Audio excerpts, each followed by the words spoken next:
نیکی دیکھتا ہے اس کو مرنے نہیں دیتا جب تک وہ ایمان نہ لے آئے،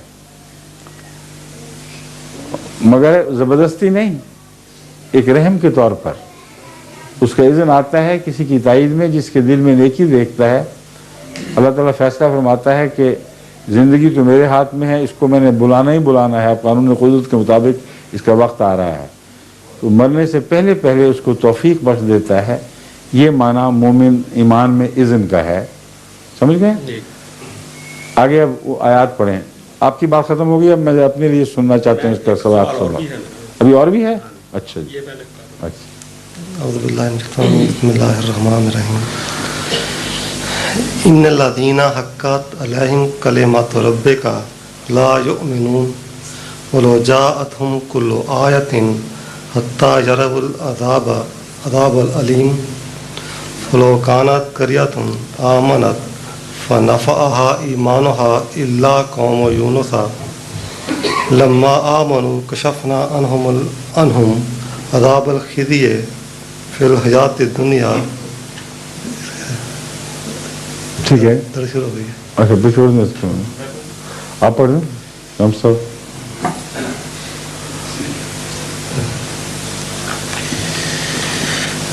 اعوذ باللہ من الشیطان الرجیم، بسم اللہ الرحمن الرحیم۔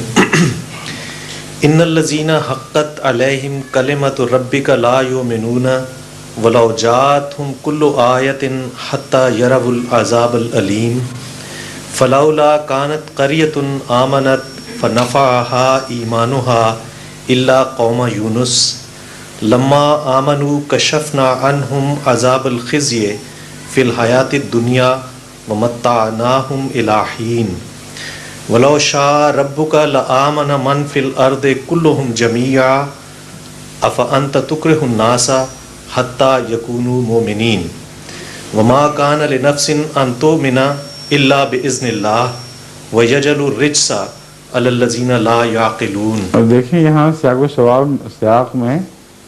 سباق میں وہ سارا مضمون خود ہی قرآن کریم میں کھول دیا ہے جو میں بعض دوسری آیات کے حوالے سے آپ کو بیان کر رہا تھا، انہی آیات میں موجود ہے۔ اب ایک ایک کر کے پڑھیں، میں بتاتا جاتا ہوں ان کو۔ ان الذین حقت علیہم وہ لوگ جن پر خدا تعالیٰ کا یہ فیصلہ صادق آ چکا ہے کہ وہ ایمان نہیں لائیں گے، وَلَوْ جَاءَتْهُمْ كُلُّ آیَةٍ حَتَّى يَرَوُا الْعَذَابَ الْأَلِيمَ، یہاں تک کہ وہ جو بھی نشان دیکھیں وہ انکار کرتے چلے جائیں گے یہاں تک کہ وہ دردناک عذاب کا وقت آ جائے جب ان کو بلا لیا جائے گا۔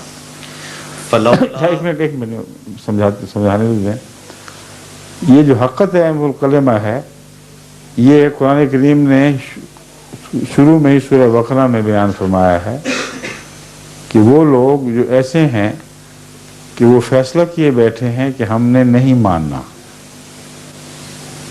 ان کے دلوں پہ خدا مہر کر دیتا ہے، اور وہ فیصلہ جو ان کا ہے وہ اذن بن جاتا ہے اللہ کا کہ اب اگر تم ضد کرتے ہو اور بار بار آیات کا رد کرتے ہو اور ارادہ کر چکے ہو کہ ہم نہیں مانیں گے، تو ان پر خدا کا یہ کلمہ صادق آ جاتا ہے کہ ہم زبردستی کسی کو مومن نہیں بنائیں گے۔ یہ جو بات کا مضمون ہے اگلی آیت میں آ رہا ہے کہ اللہ تعالیٰ یہ فیصلہ چاہتا اگر تو ہر ایک کو بنا سکتا تھا، یہ اللہ تعالیٰ فرما رہے ہیں۔ جب نہیں بنایا ہر ایک کو تو اس لیے کہ جبر نہیں کرنا چاہتا، تو چونکہ یہ لوگ ارادہ کیے بیٹھے ہیں کہ ہم نہیں مانیں گے، تو خدا کا یہ فیصلہ کہ میں جبراً ان کو نہیں بناؤں گا یہ ان پر صادق آ جائے گا۔ سمجھ گئے؟ اب پڑھیں آگے۔ فلولا کانت قریۃ آمنت فنفعها ایمانها الا قوم یونس۔ اب اس کی مثال دیکھیں، بالکل کھل گئی۔ اللہ تعالیٰ چاہتا ہے کہ ہر ایک ہی ایمان لائے، مثال دیتا ہے قوم یونس کی کہ قوم یونس کی طرح کیوں نہیں ہو جاتے باقی لوگ بھی، کہ وہ ایمان لے آئے تھے تو ان کے متعلق خدا کی طرف سے جو عذاب کا قطعی فیصلہ تھا وہ بھی ٹال دیا گیا، اور پھر ان کو کافی دیر اس سے ایمان کی حالت سے استفادے کی توفیق ملی۔ تو اللہ تعالیٰ تو چاہتا ہے کہ ہر ایک ہو، مگر جو خود فیصلہ کرتے ہیں ان کو اذن دیتا ہے کہ ہو جاؤ، یہاں اجازت ہے مراد، یا اس کی تقدیر ان کی مدد کرتی ہے۔ یونس کی مثال، حضرت یونس کی قوم کی مثال دیکھ لیں، جب وہ خود مانے تو باوجود اس کے کہ حضرت یونس کو اللہ تعالیٰ نے واضح طور پر فرما دیا تھا کہ ان کے عذاب کا وقت آ پہنچا ہے، اور پھر بھی خدا نے ٹال دیا، کیونکہ خدا ایمان کے چاہنے کے متعلق اتنا زیادہ بندوں کی خیر چاہتا ہے کہ وہ سوائے اس کے کہ زبردستی نہیں کرتا، ہر موقع دیتا ہے کہ وہ ایمان لے آئیں۔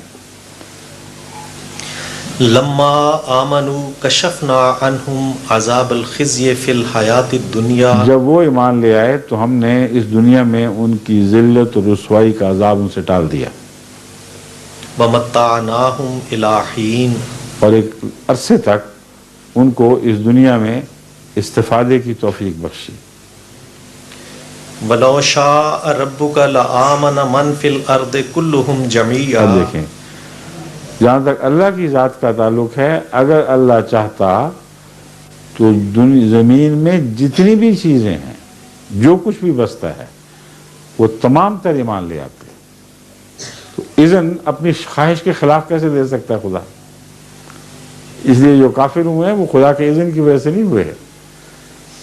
اللہ تعالیٰ کی رضا تو یہ ہے کہ ہر چیز ایمان لے آئے، مگر جب دوسروں کی رضا اس کے مخالف چلے اور ضد میں مخالف چلتی رہے، ان کے لیے پھر یہ فرمان صادق آتا ہے کہ پھر ہماری تقدیر یہ ہے کہ ہم زبردستی تمہیں مومن نہیں بنائیں گے۔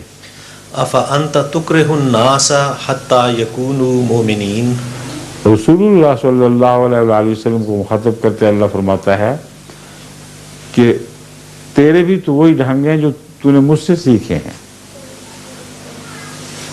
مگر تیری خواہش جو ہے وہ آگے آگے بھاگ رہی ہے، اور تو چاہتا ہے کہ ہر ایک ہو جائے۔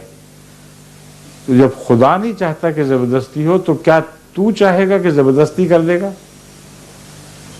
افانت تکرہ الناس، کیا تو لوگوں کو زبردستی بنا سکتا ہے؟ یہ خدا کی تقدیر کے خلاف بات ہے۔ جب خدا نے چاہا کہ نہیں ہوگا زبردستی تو اے رسول تو اپنی تمام تر خواہش کے باوجود زبردستی ان کے دلوں میں ایمان نہیں ڈال سکے گا۔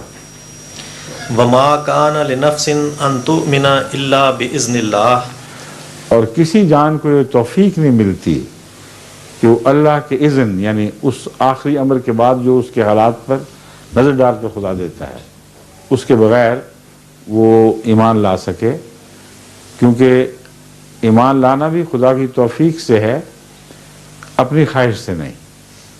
یہاں اذن جو ہے وہ اللہ کی دی ہوئی توفیق مراد ہے، کیونکہ کتنے ہی ہیں جن کو ایمان کی خواہش لمبے عرصے تک ہوتی ہی نہیں دل میں، بعض بڈھے ہو کے ایمان لاتے ہیں۔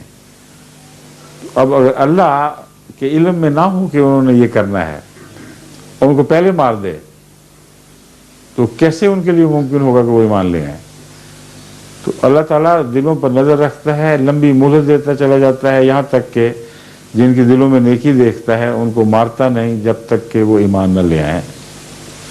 وَيَجْعَلُ الرِّجْسَ عَلَى الَّذِينَ لَا يَعْقِلُونَ، اور ان پر ناپاکی تھوپ دیتا ہے جو عقل نہیں رکھتے، کیونکہ جن کو عقل نہیں ہے ان کو پھر پاکیزگی نصیب نہیں ہوتی۔ بس اگلا سوال، امت تو نہیں ہے نا ابا؟ ہاں فرمائیے۔